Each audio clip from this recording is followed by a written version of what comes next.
Rice price ceiling sa mga pamilihan sa Infanta tiniyak na nasusunod. Para sa detalye ng balitang yan, kasama natin Idol Robert Reyes. 104.7 IFM Report.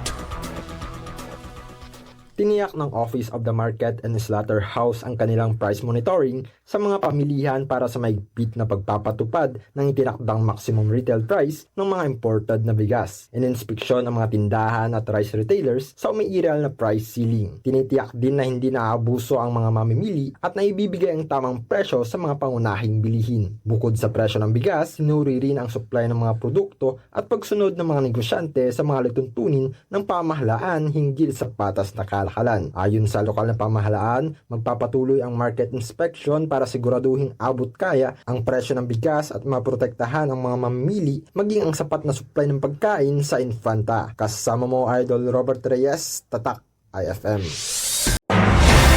IFM News. IFM News.